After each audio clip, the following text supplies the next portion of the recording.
Stefon Diggs takes a visit with the Patriots. We had an offensive lineman sign with a team, and we had another wide receiver move as well here on Thursday in the NFL. Let's talk about all of it here right now.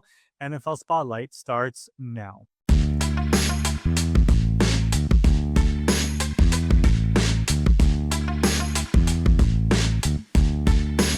Welcome in. It is the Friday, March 21 edition of the NFL Spotlight Show. I am your host, Ari Meirov, wrapping up the week over here. Probably, I would say, Thursday was one of the quieter NFL days we've had so far in recent weeks. Free agency is kind of slowing down over here.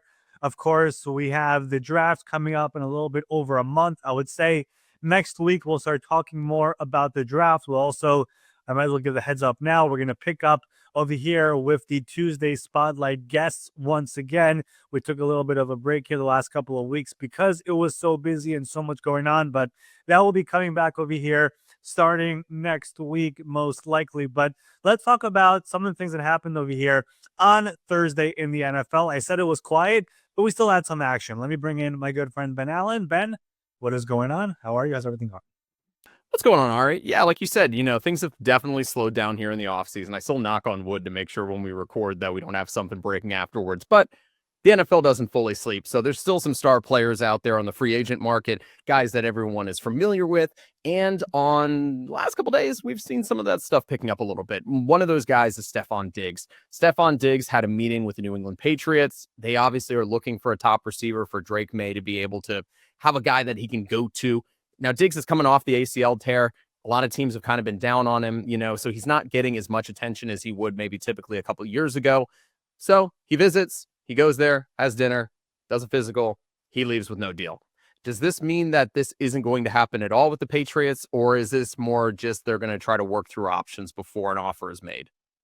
Yeah, I would say there's definitely still interest over here. We've talked about the Patriots so much over here in the last couple of weeks and how they've been adding so many pieces, especially on the defensive side of the ball, but they still need to figure out the left tackle position, and they still have to figure out the wide receiver room, which they've been trying so hard for the last couple of years, whether it was, last year they were trying for Brandon Ayuk, and there was Calvin Ridley, and there was Deebo Samuel last year who they were trying to trade for.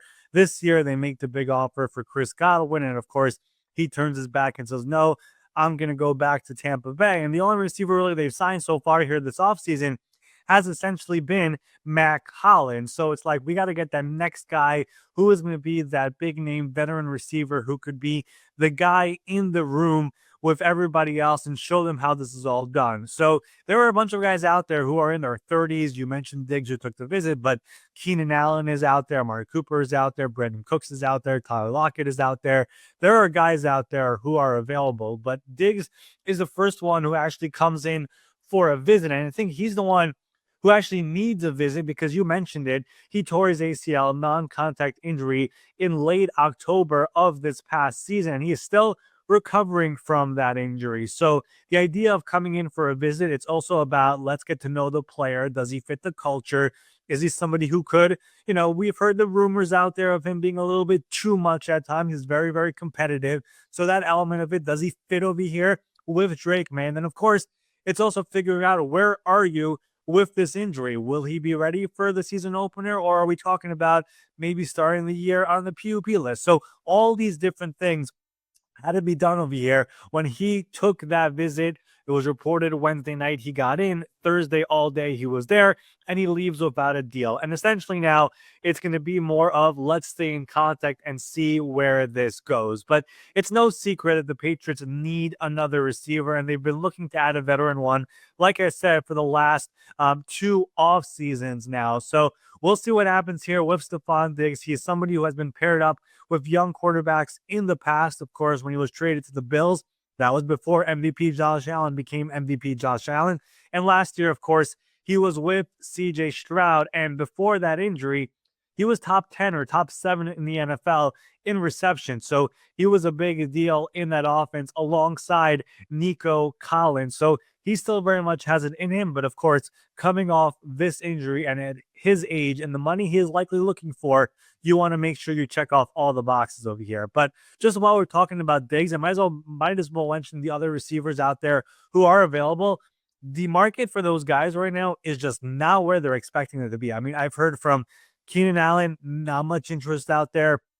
Amari Cooper, have not heard his name much with teams. Tyler Lockett is still out there. Like I said, Brandon Cooks is still out there. I could see him also being an option over here in New England. Of course, he was there for a year back when he was there with Tom Brady. So I could see him definitely becoming an option over there. But these other receivers who have made a lot of money over the course of their careers and they're big time names and you've had them on your fantasy roster and all that, they are not getting the interest that they were expecting. And here we are now close to 2 weeks since free agency started over here, and they're just not getting the market that they were anticipating, and they're still out there. So we'll see if Stefon Diggs is able to get a deal, and if he does, how much it comes in at. But we saw like DeAndre Hopkins signed for 1 year and $5 million. Marquise Brown, 1 year and $7 million. Mike Williams was 1 year up to $7 million, up to $6 million, whatever the number was.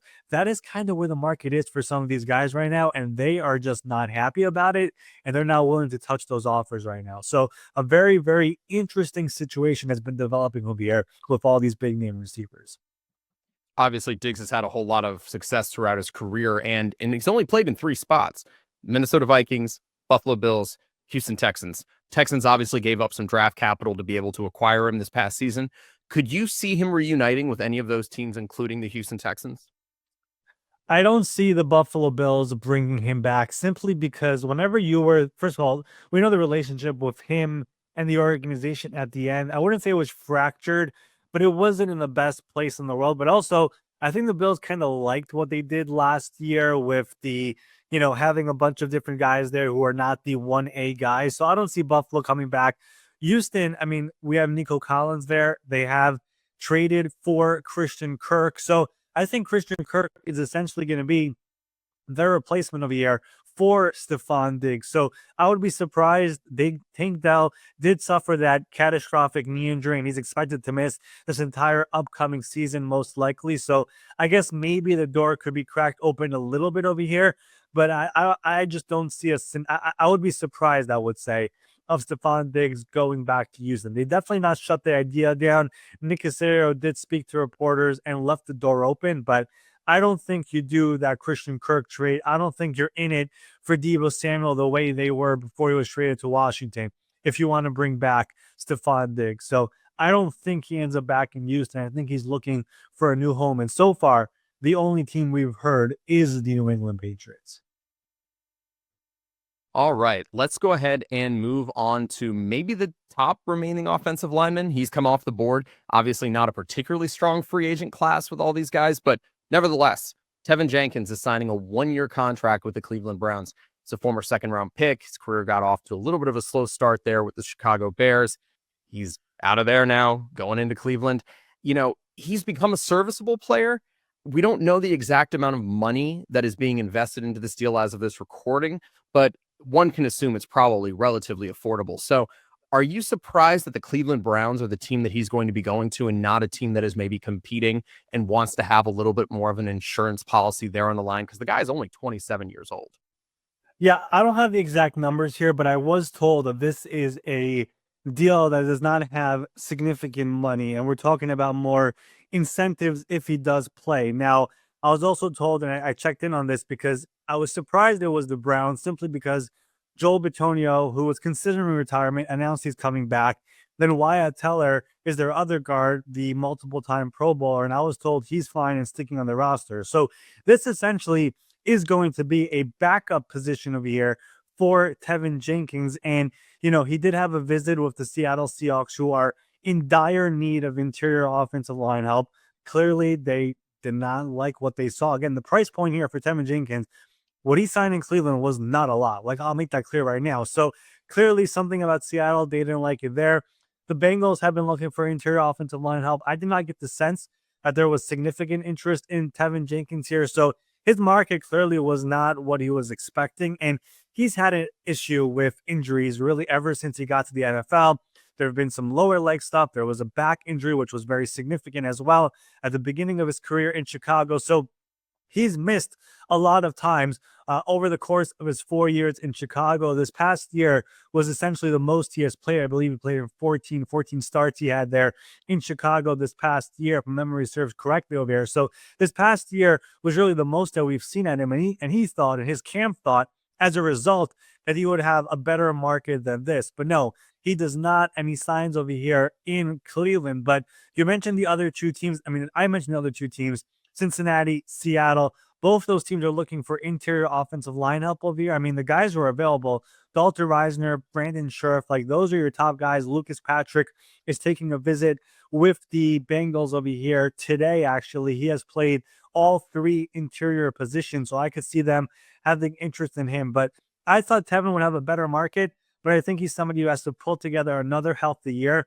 There's also been some stuff over there about I don't want to call it, it's not a character thing, but a bit of an attitude type of a thing, which I think people have mentioned to me at least that it's more of young guy. I think he was very frustrated with all the injuries he had early on in his career in Chicago and how if I remember, I remember being told this that he was drafted in the second round. They traded up for him and he was not on the field much, and the media and the fans and everything kind of turned their backs against him a little bit at one point, and it kind of got to him. So I think having this fresh start, being a new place, is something that's very important for Teven Jenkins as well. And he's hopeful that he's able to, be in Cleveland, be somewhere else, and then go back to the free agent market next year. But the interest for him, for whatever reason, was not what they were anticipating. And now here he is in Cleveland. Like I said, there are other offensive linemen that are available out there, and there are a number of teams who are looking for help. All right, and let's move on to another guy who's getting a fresh start, and actually it's a little bit of a feel-good story. Longtime Cowboys receiver Michael Gallup is signing with the Washington Commanders. As some of you might remember, Gallup was not on the field this past season as he retired from the NFL in July, saying he just wasn't in the right headspace after he left the Dallas Cowboys, signed with the Las Vegas Raiders. The end of his tenure with the Dallas Cowboys weren't as ceremonious as he probably would have liked. But if you do look back, I mean, the guy's only 29 years old. He does have a 1,000-yard receiving season on his resume. It seems like it's a good buy low opportunity for the Commanders. What do you think about them taking a shot on him? It doesn't hurt. I mean, the contract here, I know it wasn't reported or it wasn't out there. It's 1 year, $1.3 million. Veteran salary benefit is what is called the VSB contract over here. So he'll come into camp. Every roster right now is allowed to have 90 players. And Michael Gallup, he announced, or his people announced over here before the start of range or before the combine, that he was unretiring and coming back. You mentioned the, mental space that he was in after being released by the Cowboys, the only NFL team he knew. If you guys recall, he signed a big extension in Dallas and basically never lived up to that payday. And he got some heat for it as well. I think it gets the players at some point. So he took a year off after signing with the Raiders for a brief time. I think he retired before training camp, if my memory serves correctly. And now here he is back in the NFL, back in the NFC East. And he joined this Washington Commanders team. And there is some familiarity there. Like we said, he was in Dallas for a long time, of course. Their head coach, Dan Quinn, was the defensive coordinator there. And there are other members of the former Cowboy staff who are now on this Commander staff. So a chance over here to compete once they get to OTAs and training camp. Hopefully he's in a better spot mentally as well. And he'll join this receiver group that has Terry McLaurin and new addition in Deebo Samuel. They, of course, re-signed a bunch of guys as well, including Noah Brown and KJ Osborne. They have Luke McCaffrey, who they drafted last year. So he joins that bit of a loaded group, I would say. They lost some players as well over here in free agency, like an Olamide Zaccheaus. So he's going to have a chance over here, and De'Ami Brown as well. So he's going to have a chance over here to join that group, maybe try to replace some of the guys who left over here and try to get a spot on the roster. But it's good to have him back in the NFL, still under 30 years old, and he'll have a chance over here during OTAs and training camp to potentially be back on the roster. And if he does, it's a bit of a cheap contract over here for Washington to get a player who has had production over the years here in the NFL. All right. I'm going to wrap it up, I guess, Ben. I know usually you say, Pastor. Sure. I usually come on in and I just say I don't have anything else to say. I'm tired. It's a Friday. Let's go get some rest. Yep. It's been a long week. It's definitely quieted down a little bit over here. But like I said in the beginning, we are going to be back over here next week. We'll start talking a little bit more about the NFL draft, more and more teams around the NFL do believe that the Titans are going to stick in number one and take Cam Ward. We'll do more digging on that over here over the weekend. If we have more updates, we'll talk about that here early next week. And also, we will be restarting over here our Tuesday spotlight guest. We're going to have guests coming back over here every single Tuesday. We're going to try to also get some draft prospects over here on the show as well, sprinkle that in as well over here throughout the course of the offseason. So enjoy the rest of your weekend, and we will see everyone over here on Monday morning. See you then.